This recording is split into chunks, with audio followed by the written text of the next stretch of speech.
Hello friends and welcome back to my channel. We were discussing about the geometric design of highway engineering. Under this topic, we were discussing about the features considered for designing a highway. The main features which are considered for designing the highway are cross-section elements, the gradient, the intersection and side distance. We were discussing about the cross-sectional elements and we have discussed some of the points such as pavement surface characteristics, camber, curve. Today we will discuss in this video about road margins, formation width and width of carriageway. We are going to discuss about carriageway, width of formation and road margins. Starting with the carriageway. The width of carriageway or width of pavement depends upon the width of traffic lane and number of lanes. Width of traffic lane depends on the width of vehicle and the clearance. Side clearance improves operating speed and safety.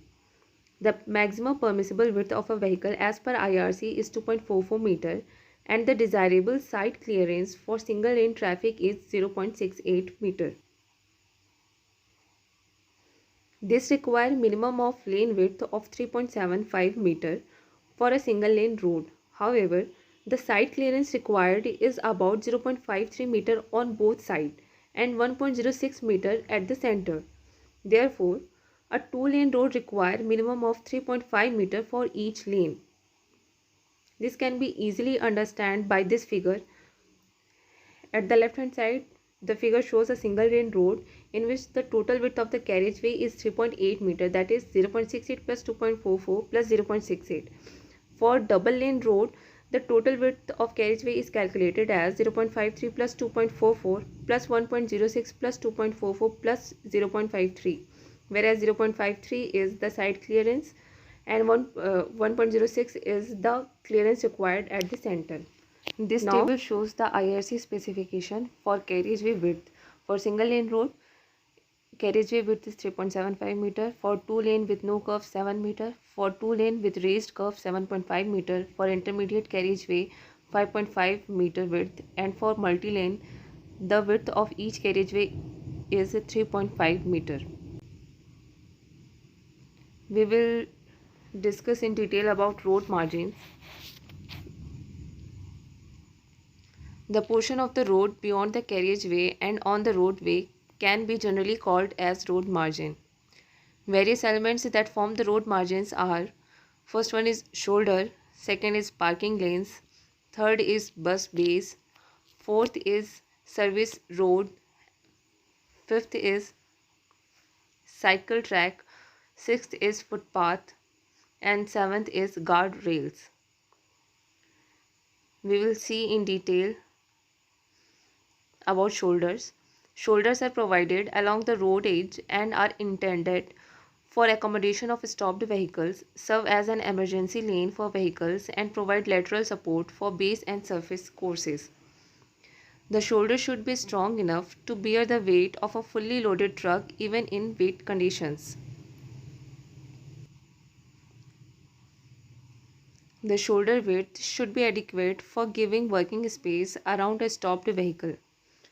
It is desirable to have a width of 4.6 meter for shoulders. A minimum width of 2.5 meter is recommended for two-lane rural road in highway in India. Second one is parking lanes. Parking lanes are provided in urban lanes for side parking. Parallel parking is preferred because it is safe for the vehicle moving on the road. The parking lane should have a minimum of 3 meter width in case of parallel parking. Third point is bus bays. Bus bays are provided by recessing the curbs for bus stops. They are provided so that they do not obstruct the movement of vehicles in the carriageway. They should be at least 75 meters away from the intersection so that the traffic near the intersections is not affected by bus bays. Third point is service roads. Service road or frontage roads give access to access controlled highways like freeways and expressways. They run parallel to the highways and will be usually isolated by a separator, and access to highway will be provided only at selected points. These roads are provided to avoid congestion in the expressways, and also the speed of traffic in those lanes is not reduced. Fourth point is cycle track. Cycle tracks are provided in urban areas when the volume of cycle traffic is high. Minimum width of 2 meters is required, which may be increased by 1 meter for every additional track. Our next point is, fifth point is footpath. Footpaths are exclusive right of way to pedestrians, especially in urban areas. They are provided for the safety of pedestrians when both the pedestrian traffic and vehicular traffic is high. Minimum width is 1.5 meter and may be increased based on the traffic. The footpath should be either as smooth as the pavement or smoother than that to induce the pedestrian to use the footpath. Sixth point is guardrails. They are provided at the edge of the shoulder, usually when the road is on an embankment. They serve to prevent the vehicles from running off the embankment, especially when the height of the embankment or fill exceeds 3 meters. Various designs of guardrails are there.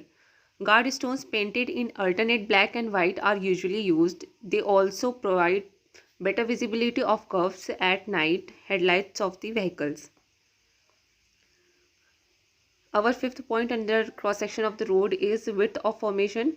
Width of formation or roadway width is the sum of width of pavement or carriageway, including separators and shoulders. This does not include the extra land in formation or cutting.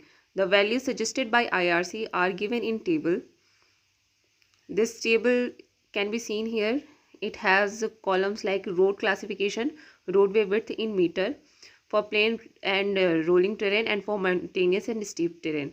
For NH and SH, 12 meter for plain and rolling terrain and 6.25 to 8.8 meter for mountainous and steep terrain. MDR, it is 9 meter in plain and rolling and 4.75 meter in mountainous and steep. For ODR, 7.5 to 9 meter and 4.75 meter in mountainous and steep. For village road, 7.5 meter in plain and rolling terrain. Here is the final diagram of the cross section of a pavement.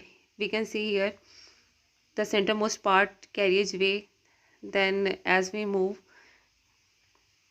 we will see the shoulder.